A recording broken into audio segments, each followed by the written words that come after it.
Hi guys, it's Kim. I'm at the Natural Baby Company in Bozeman, Montana, and I am doing a little video to show all of you who've been asking about kind of getting a good fit with the snap closure GroVia hybrid shell.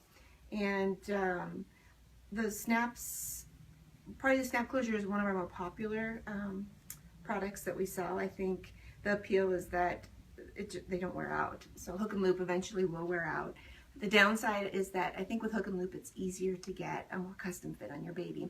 But snaps can fit really, really well. And so I'm going to show you today just some of the really quick little tips that I do to get a good fit with this shell on a baby. And I'm using a little, I don't have a live baby today, so I'm using our weighted baby doll, which should, I guess, show well enough how it's supposed to fit.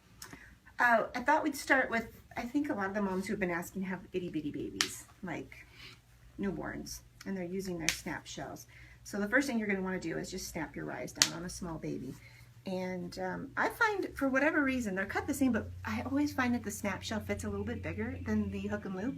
So you may find that the snap down, I don't like to base it on weight, but it's more shape of baby, but generally they could be on the smallest rise setting for 13 to 15 pounds, sometimes more depending on what you're putting inside of the diaper for absorbency.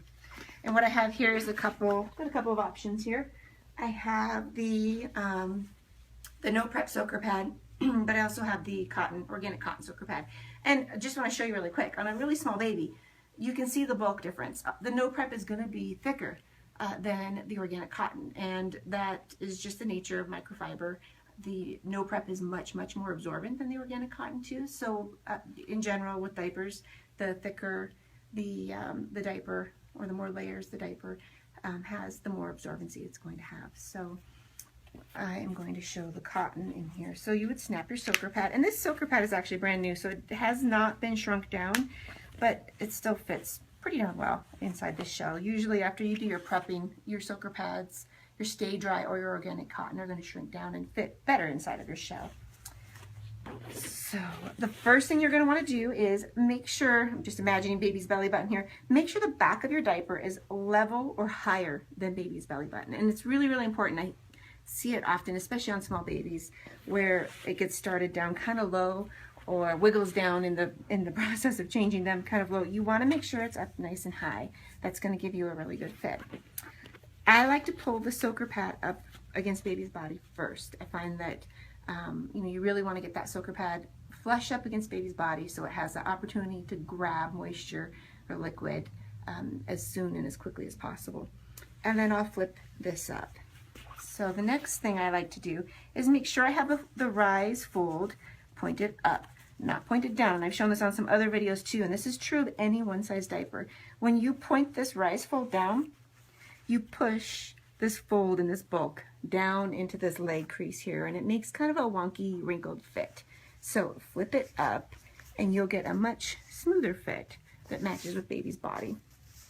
Okay, so on a snap diaper, different than hook and loop, the most important snap is always going to be what I call the hip snap. It's the snap that's closest to baby's hip.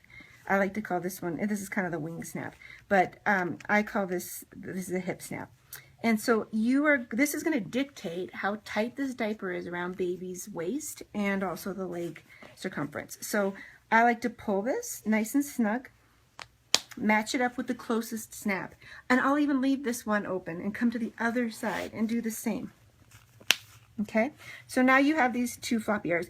These don't really do a ton other than fasten this wing down. So it doesn't matter as much that you get it on just the right snap. It really, these hip snaps are the most important. So the next thing I would do is take this and try and find the closest snap. I'm going to stretch a little bit on this one. And this one, it's kind of landing a little wonky on this baby. And that's okay, because again, these first snaps that you've closed are the most important for fit. And there you can see, get a nice good fit. Great around the legs, even this little tiny baby doll that has, I think, legs that are pretty indicative of what you would see on a newborn. And then around the waist. There is, on this, if you had a really tiny baby that had a small waist, there is a crossover snap here. You can see the female snap. So what you would do is you would pull this over nice and snug,